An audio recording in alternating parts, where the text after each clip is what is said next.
কাকু, ও কাকু, আমাকে কয়টা খেতে দেবে? আমার না খুব খিদে পেয়েছে, সকাল থেকে কিচ্ছু খাইনি। পয়সা এনেছিস? পয়সা? না কাকু, আমার কাছে তো কোনো টাকা নেই। টাকা নেই? তাহলে খাবার কিনবি কিভাবে? আমি কি এতিমখানা খুলেছি নাকি? যা ভাগ এখান থেকে।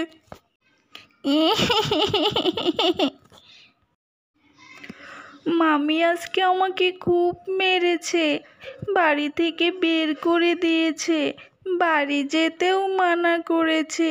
কি করব আমি? আজ আর কপালে খাবার জুটল না। আজ মনে হয় অনাহারেই রাতটা কাটাতে হবে। এ কি, ওখানে তো দেখা যাচ্ছে কেউ একজন বসে আছে। খাবার তো আমার চোখের সামনে। যাক বাপু, অবশেষে অনাহারে আর থাকতে হবে না। এ কি, ডাইনি বুড়ি আবারও মানুষের বাচ্চা শিকার করেছে। উচিত শিক্ষা হয়নি এখনো। ডাইনি বুড়িকে আমি কতবার সাবধান করেছি মানুষের বাচ্চা যেন কখনো শিকার না করে। সে একই ভুল আবারও করেছে। দাঁড়া, দেখাচ্ছি। তুই একই ভুল আবারও করেছিস?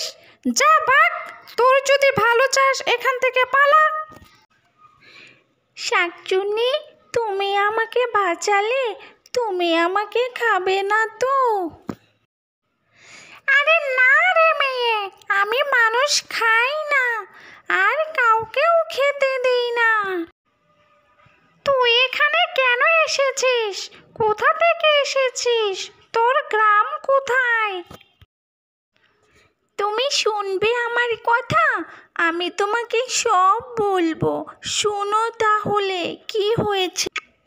আমি সারা দিন কাজ করি, হাঁড়ি পাতিল মাজি, মামির জন্য রুটি বানাই। আজকে কাজ করতে একটু দেরি হয়ে গেছে, এর জন্য মামি আমাকে অনেক মার মেরেছে, বাড়ি থেকে বের করে দিয়েছে, আর বাড়ি ফিরতে না বলেছে। আমার মা বাবা কেউ বেঁচে নেই। আমার মায়ের নাম ছিল ফারজানা বেগম। আমাদের বাড়ি আমতলি গ্রামে। আমার মামার নাম করিম। তোর মামা মামি এত নিষ্ঠুর? চল, তোর বাড়িতে আমি তোকে দিয়ে আসি। না শাকচুন্নি, আমি আর ও বাড়িতে ফিরে যাব না। আমি থাকতে তোর কোনো অসুবিধা হবে না। চল, তোকে দিয়ে আসি।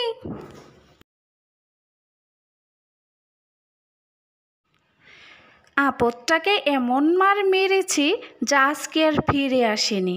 খুব ভালো হয়েছে, কি বলো তুমি? কি হলো, তুমি কি আবার খুঁজতে বের হচ্ছ নাকি? এই সময় আবার কে এলো দেখি তো। এ কি, তুই আবারও ফিরে এসেছিস? তোর এখনো শিক্ষা হয়নি? চল, আগে ঘরে চল, তোকে দেখাচ্ছি মজা।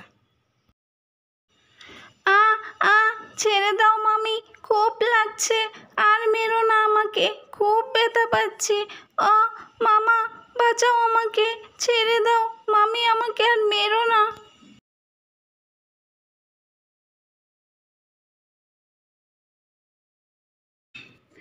তোর এত বড় সাহস, তুই আমার মেয়ের গায়ে হাত তুলিস? ওরে বাবা, শাকচুন্নি। হ্যাঁ, আমি। আর কখনো যদি ওর গায়ে হাত তুলিস, সেই দিনই হবে তোর শেষ দিন। আমাকে ছেড়ে দাও শাকচুন্নি, আর কখনো এমন ভুল করব না আমি।